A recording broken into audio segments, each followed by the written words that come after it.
បាទជំរាបសួរបងខ្ញុំបាទឈ្មោះអាចចម្រើនមានអាយុ44ឆ្នាំកាលឆ្នាំ2017កាលនោះខ្ញុំ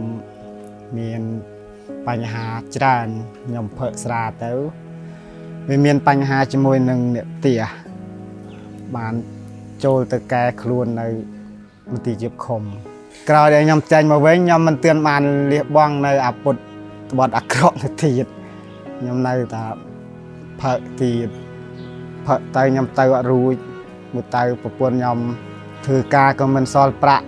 អត់រអុយក៏មិនសល់អ្នកភូមិក៏គេនៅថាគេ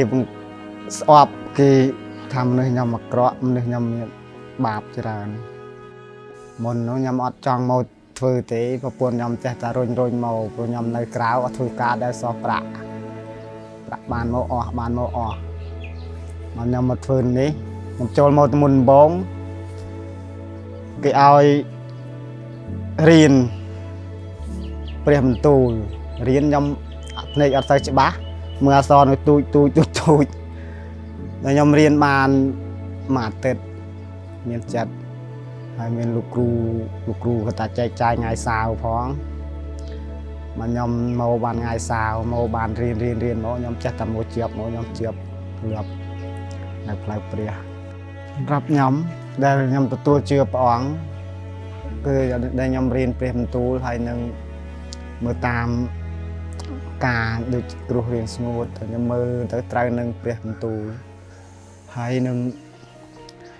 ការដែលជីវិតគ្រួសារខ្ញុំវាមានការរលូនអត់ដែលមានបញ្ហានឹងគ្នា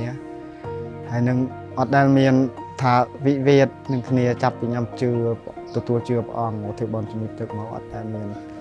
ឬមួយតែគិតថាត្រូវនេះត្រូវនោះស្រាខ្ញុំឈប់ហើយបើដែលខ្ញុំនៅជាបមួយគឺជាបជក់បារីអត់បានដាច់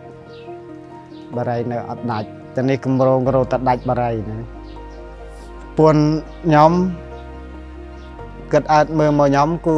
គិតថាល្អអត់ដូចមុនហើយកូនគាត់ថាឲ្យកែប្រែច្រើន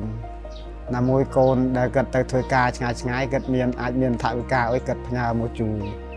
បើកាលពីមុនអត់ដែលមានឆ្ងាយគាត់ចេះជួយមិនថាគ្រួសារខ្ញុំឆ្ងាយថាធំក៏មិនធំទូចក៏មិនទូចនៅកណ្ដាលហើយថាពេលខ្វះនេះទៅឆោមមកបានអត់ដូចមុនតែខ្វះយើងដែលត្រូគេមិនងាយបានទេព្រោះយើងមានការក្រក់ហើយគេមើលពីជីវិត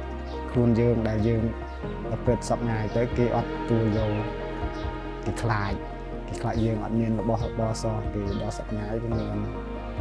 ដូចថាគេថាយើងមានការកំណត់មួយហើយនឹងគេទុកចិត្តគេដឹងថាយើងមិនក្បត់ព្រោះយើងមានភាពស្មោះត្រង់ខ្ញុំមានគ្រប់សន្យាបើថាខ្ញុំថាមកបើថាមិនមកអត់បាទអរគុណសម្រាប់តែការដែលបានស្ដាប់ទីមទ័ររបស់ខ្ញុំអរគុណបង